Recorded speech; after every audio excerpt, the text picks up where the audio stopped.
A nossa gestão, a nossa equipe tem uma característica que a sua grande maioria, a maioria dos seus componentes da reitoria, tem origem no movimento sindical, né? Então, eu imagino que essa tenha sido a razão para o convite de estar aqui. É como uma reitoria que tem origem sindical enfrenta a questão da democracia na universidade, né? E esse é o tema do Congresso, né? Eu queria ressaltar também a importância que tem nesse momento de crise política, né? Um governo ilegítimo no país, uma crise econômica profunda, a importância que tem as instituições, e principalmente as instituições públicas. Quando nós defendemos as instituições públicas, é também por esse papel que elas têm de poder refletir e apresentar soluções para a superação da crise, para questionar, propor rumos para o desenvolvimento do país, né? A Universidade Federal do Rio de Janeiro é a maior universidade federal do país. Ela tem 4.000 professores, 11.000 servidores técnicos administrativos, né, 70.000 estudantes. E ela, como o IBGE e outras instituições públicas, ela está no centro de um ataque que é um ataque ao público, é um ataque ao Estado, né, é um ataque a tudo que não é privado no país. Isso se reflete em cortes orçamentários. Nós assumimos a gestão com um déficit de 70 milhões, temos um orçamento de cerca de 460 milhões para tudo que não é salário, né?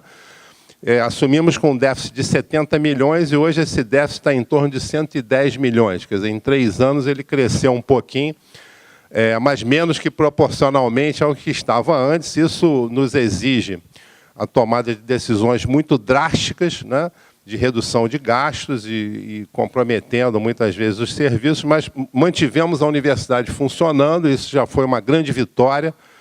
E nos rankings, né, que isso aí é um pouco relativo, mas nos rankings das universidades a UFRJ se mantém no topo. E, ao mesmo tempo, nós tentamos fazer uma gestão que se diferencie um pouco, né, dada a nossa origem, dado o nosso programa que foi apresentado, que é um programa voltado para a maioria da população, para a maioria da sociedade, né, para os trabalhadores, né? Então, a nossa gestão tem um pouco esse compromisso, e é isso que a gente tenta fazer, de aproximar a universidade da maioria da população brasileira. Eu queria falar um pouquinho da universidade, né? A universidade ela se desenvolve em torno de demandas da sociedade e de projetos de desenvolvimento dos países, né? Ela lida com a ciência em geral, conhecimento científico geral, mas ela lida também com um tipo de conhecimento que dá suporte aos projetos de desenvolvimento dos países. Então, ciência e tecnologia para empresas, ciência e tecnologia para formar pessoas, para formar trabalhadores, né? E ela atende e é sujeita a demandas sociais, por cultura, por formação profissional, né? Pela socialização do conhecimento científico. No Brasil, a universidade é recente. Ela começa em 1920, quando 3 escolas, a Escola de Engenharia, chamada então Escola Politécnica, voltou a esse nome, a Escola de Medicina e a Escola de Direito, foram unidas para criar uma universidade. Não tinha universidade no Brasil até então, e essa criação se deu pela necessidade de dar um título de doutor honoris causa ao rei da Bélgica que visitava o Brasil. Então, essas 3 escolas se uniram, criaram uma universidade, criou-se uma universidade e deu-se o título de doutor honoris causa ao rei Alberto I da Bélgica. Então, a universidade é recente e ela começa com essa função do ensino. É o ensino de medicina, é o ensino de engenharia, é o ensino de direito. E os alunos da universidade eram alunos da elite da sociedade, a elite econômica da sociedade, né? Então, ela começa na elite para a elite. E com essa função de manter essa formação desses quadros, né, para a sociedade. Muito tempo depois começa a função da pesquisa. O pesquisador era visto como alguém assim meio à margem, tal. Depois a pesquisa começa a entrar nas universidades e, mais recente, na Constituição de 88, entra a extensão, quer dizer, a universidade fazendo ações diretamente na sociedade. Então, essas características ainda permanecem nas universidades brasileiras. Ela é uma universidade elitista, tanto na sua composição social quanto na sua função social. Ela é muito elitista, né? E é uma universidade que reflete o desenvolvimento brasileiro, né? O capitalismo brasileiro é um capitalismo dependente, é um capitalismo subalterno, é um capitalismo que é completo na sua estrutura e profundamente desigual por causa dessa estrutura, por causa do tipo de desenvolvimento que o capitalismo faz em si, no Brasil em particular. Ela é excludente e os números mostram isso, né? Ela só atende a 17% dos jovens, quando vizinhos nossos, como a Argentina, atendem a 35%, os países da América Latina estão nessa faixa, alguns países chegam a 60%, Coreia do Sul e tal. O Brasil só atende a 17% dos jovens na universidade. E desses 17%, 80% estudam em universidades particulares. 20% só estudam em universidades públicas. É claro que houve um crescimento um pouco, né, nos últimos anos, nos anos 2000 para cá, mas ainda predomina no Brasil a universidade privada, né? Então, a universidade, em relação ao desenvolvimento, ela sofreu as consequências do tipo de desenvolvimento pelo qual o Brasil passou nas últimas décadas. Nos anos 50, o Brasil substitui importações, né, o governo Juscelino, então, bota a indústria automobilística, que gera a dependência do transporte rodoviário, né, dos carros, etc. Poder político que eles têm, os produtores, né, de automóveis, caminhões, etc. E faz isso com capital estrangeiro. O capital estrangeiro traz a tecnologia, então não precisa criar tecnologia no Brasil, né? Então, grosso modo, a universidade fica meio à parte disso. Nos anos 70 tem uma mudança, tem um foco na criação de empresas brasileiras, substitui importações de coisas básicas. Então, vem a siderurgia, a energia nuclear e tal, criam-se alguns programas de pós-graduação, a universidade se aproxima um pouco mais da produção. Mas vem os anos 90 com o liberalismo, o neoliberalismo, que importa produtos, vem capital estrangeiro de novo, a universidade não é chamada a participar disso. Então, nós temos tensões, né, entre o que a universidade se propõe a fazer e o que é demandado pelo tipo de desenvolvimento do país. Nós defendemos a universidade pública e autônoma. Ela é autônoma pela Constituição, a universidade, o sistema federal, estadual, tem a característica de ser público, e nós defendemos isso porque ela precisa ser autônoma e pública para ser isenta. Como o Crespo falou aqui, são instituições que têm o papel de oferecer à sociedade reflexões, números, dados, indicações, resultados de pesquisa isentos, que não estejam bombardeados ou pressionados por interesses privados. Quem é que vai dizer se um produto usado como agrotóxico é ruim ou bom? Será a Monsanto, um cientista da Monsanto, que vai dizer, por mais honesto que ele seja, ele está bombardeado ali para não divulgar certas informações e tal. A universidade pública não, ela pode, em princípio, né, divulgar um relatório se aquilo faz bem ou faz mal, se vai para a nossa saúde ou não, aquele agrotóxico e tal. Então, ela precisa ser autônoma para desenvolver as suas linhas de pesquisa, e a autonomia se faz na ciência e no ensino, né? Se faz na administração e se faz na gestão financeira. E ela tem que ser gratuita, até para ser isenta também, e para ela poder se voltar para a maioria da população, que é o objetivo que ela deveria ter. Então, nós temos aqui, na função social da universidade, uma disputa de qual é essa função. Os setores conservadores querem o quê? O que sempre quiseram: formar uma parte da força de trabalho para o Estado, para as grandes empresas, formar os engenheiros, os médicos, né, os advogados, etc., que vão trabalhar no topo. E o desenvolvimento científico e tecnológico é visto como supérfluo. Já tem os países desenvolvidos, pode importar tecnologia e tal. E o campo que eu vou chamar de progressista, unindo, né, todo mundo que quer justiça social, que quer um desenvolvimento mais justo, mais equânime para a maioria da população, chamando assim, que é uma outra função, né? Que é que a universidade pense a sociedade, produza conhecimento, que faça a transformação, puxe para a transformação social, faça as denúncias que têm que ser feitas, né? Então, existe uma disputa dentro da universidade quanto à sua função.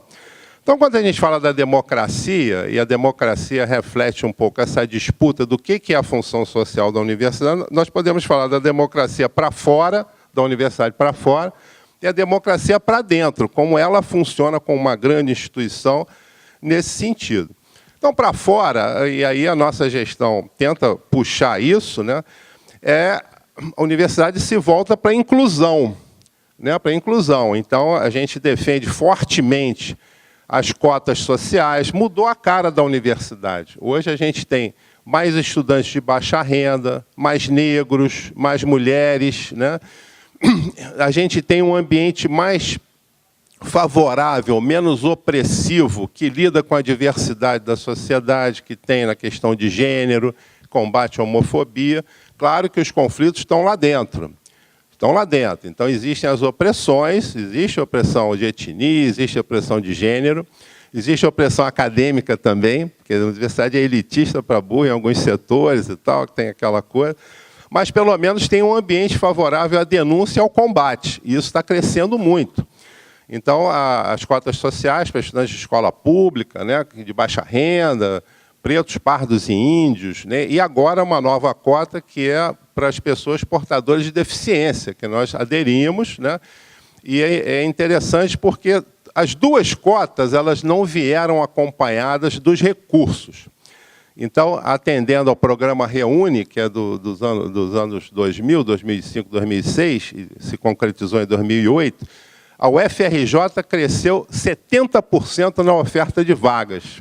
70%, ela quase dobrou, né, em termos de vagas para os estudantes. Mas o número de professores cresceu 30%. E o número de técnicos administrativos cresceu 10%. Vocês veem a desproporção, são turmas maiores. Nós criamos uma série de cursos novos, cursos noturnos, que é uma forma de permitir que trabalhadores venham estudar na universidade, pessoas precisam trabalhar, e são muitos, né? Possam estudar à noite na universidade. Criamos uma série de cursos no interior, também para aproximar de segmentos excluídos, né?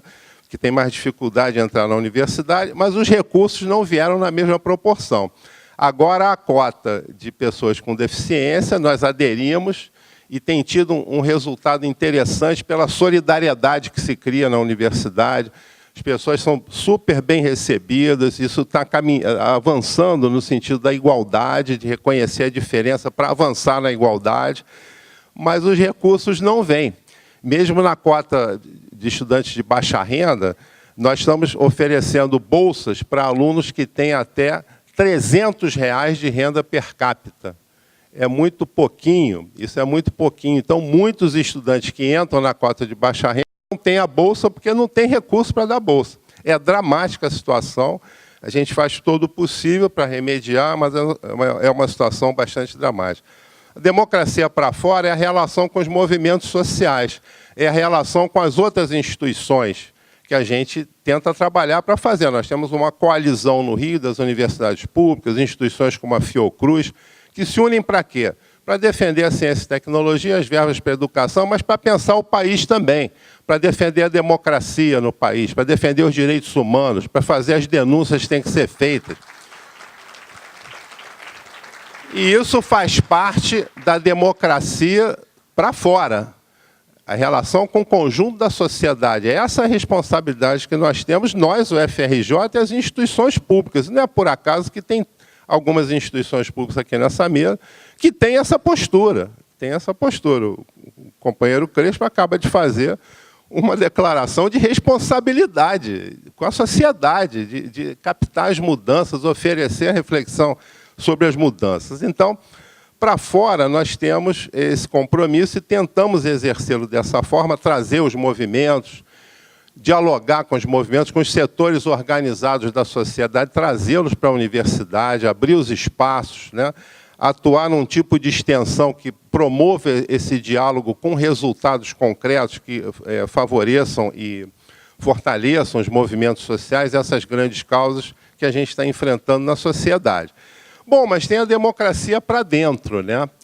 A universidade é regida por um estatuto que é dos anos 70, é de 72. Então, ela é regida por colegiados.